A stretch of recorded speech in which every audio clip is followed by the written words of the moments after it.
का सिग्नल मिल गया था।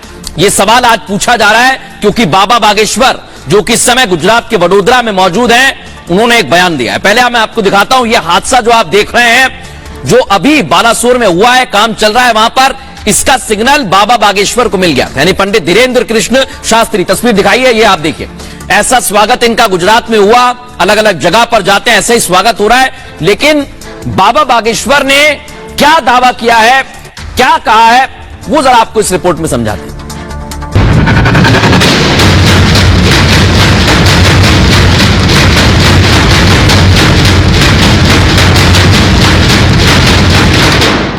ओडिशा के बालासोर में हुए रेल हादसे से भारत समेत पूरी दुनिया दुखी है।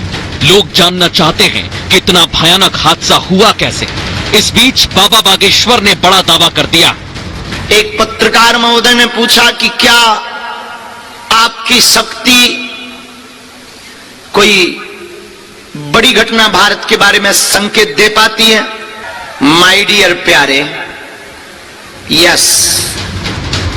बाबा बागेश्वर खुद को हनुमान भक्त बताते हैं और खुद के पास विशेष शक्ति होने का दावा भी करते हैं। ऐसे में रेल हादसे को लेकर बाबा के बयान के बाद सवाल उठ रहा है कि अगर पहले से संकेत मिल जाते तो फिर ऐसे हादसे रोके क्यों नहीं जा सकते।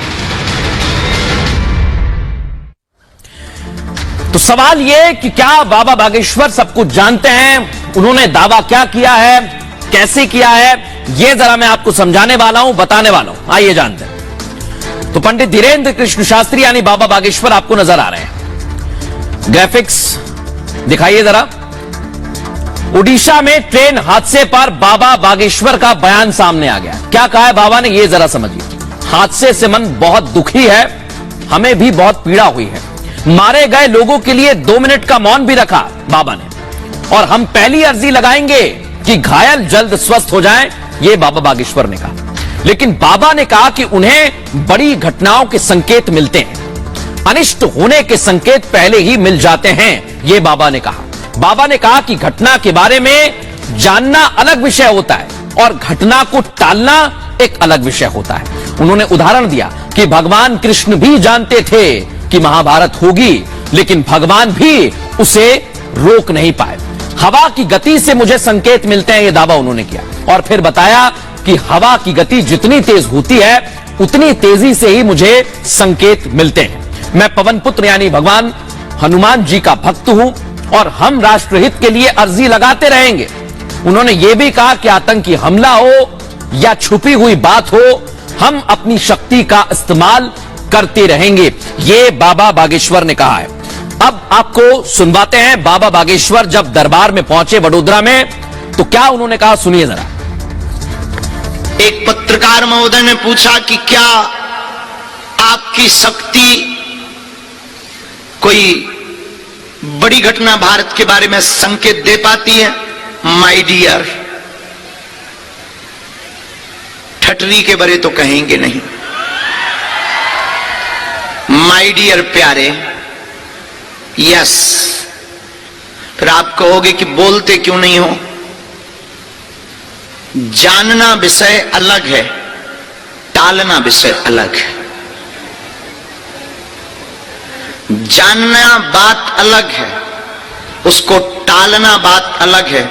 भगवान कृष्ण को भी पता था महाभारत का युद्ध होगा, लेकिन क्या वो टाल पाए?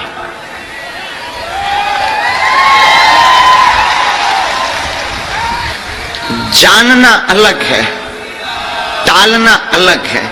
हां, लेकिन हम प्रतिदिन अर्जी अपने इष्ट के चरणों में लगाते हैं कि कोई भी अमंगल इस राष्ट्र का ना हो, पूरी दुनिया का मंगल हो, राष्ट्र का मंगल हो। फिर आप कहोगे कि आपकी चेतना या आपकी शक्ति क्या संकेत दे सकती है? जो संकेत दे सकती, कहां तक दे सकती? जहां तक पवन की गति है वहां तक संकेत मिल सकता है दरबार से, क्योंकि यह दरबार पवन पुत्र का है। ये धूर्त व्यक्ति ये भविष्यवाणी करता है, तो क्यों नहीं भविष्यवाणी किया कि रेल दुर्घटना हो रही है? अब इधर उधर की बात क्यों करता है?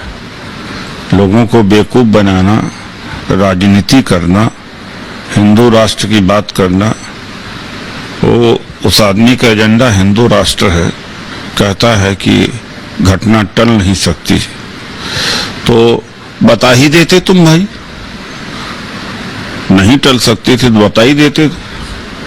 तो ऐसे लोगों का क्या संज्ञान लेना, ये समाज को अपंग बनाते हैं और इनका धर्म से कोई लेना देना नहीं, ये धार्मिक है ही नहीं, ये राजनीति कर रहे हैं।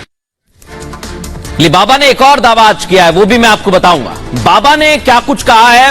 उन्होंने कहा कि उनके दरबार में कई लोग आते हैं, कई ऐसे पत्रकार हैं, कई लेखक हैं जो जाते रहते हैं, जो तस्वीरें आप देखते रहते हैं। उनके टेस्ट को लेकर भी बार बार कहा गया है कि हमारी परीक्षा लेने के लिए पत्रकार आते हैं, लेकिन वैज्ञानिक भी जाते हैं। आज उन्होंने खुलासा कर दिया और बाबा यहां बैठे हुए हैं, आप देख रहे हैं, और इधर वैज्ञानिक दावा करते हैं कि वैज्ञानिक भी आते हैं। क्या कहा बाबा ने, जरा वो समझाते हैं। वडोदरा में बाबा बागेश्वर का दरबार लगा हुआ है और बाबा ने कहा कि हमारे पास वैज्ञानिक भी आते हैं। बाबा यहां तक कहते हैं कि भू वैज्ञानिक चोरी छिपे आते हैं। बाबा ने कहा अपनी समस्याओं के बारे में वो जानकारी देते हैं, पूछते हैं, जानकारी मांगते हैं, परिवार के लिए समाधान जानना चाहते हैं। इतना ही नहीं, जब तक कोई हमारे पास नहीं आएगा, बालाजी के पास अर्जी नहीं लगाएंगे। यानी पहले वो अपने इष्ट की बात करते हैं, लेकिन कहते हैं कि वैज्ञानिक भी आते हैं। हम ऐसे किसी को कुछ नहीं बता सकते। बिना रोए तो मां भी बच्चे को दूध नहीं पिलाती है। जब तक कोई आएगा नहीं तो फिर अर्जी लगाएंगे कैसे। लेकिन सवाल यही है कि एक तरफ हादसा हुआ, दूसरी तरफ इस पर राजनीति हो रही है और इधर अलग अलग प्रकार के दावे भी किए जा रहे हैं। लेकिन इस पर जांच चल रही है, सीबीआई की जांच की सिफारिश भी की गई है। फिलहाल इतना ही। आप बने रहिए रिपब्लिक भारत के साथ। नमस्कार, जय हिंद।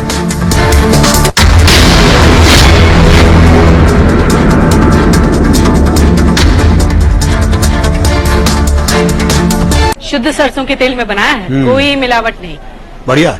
हमारे उसूल भी ना कुछ ऐसे ही हैं। इसी तरह फॉर्च्यून कच्ची घानी सरसों का तेल बनता है बिना कोई मिलावट के, ताकि पारंपरिक स्वाद और झांझ बरकरार रहे। इनकी तस्वीरें आपने देखी हैं, एक बोगी पर दूसरी बोगी चढ़ी है, कोई बोगी पूरी तरह से पलट चुकी है, उसके अंदर भी लोग दबे हुए थे। उन लोगों को निकालने का काम, ये कहा जा रहा है रेस्क्यू ऑपरेशन खत्म हो गया है, लेकिन बहुत बड़ी चुनौती अभी सामने है। एक बार आपको बताती हूँ ये ट्रेन हादसा कैसे हुआ है। ये जरा एनिमेशन जूम इन कर लीजिए हरीश। ये किस तरह से 3 ट्रैक्स हैं और यहां पर देखिए, एक ट्रैक पर यहां हावड़ा एक्सप्रेस, एक बीच वाले ट्रैक पर कोरोमंडल एक्सप्रेस, और यहां पर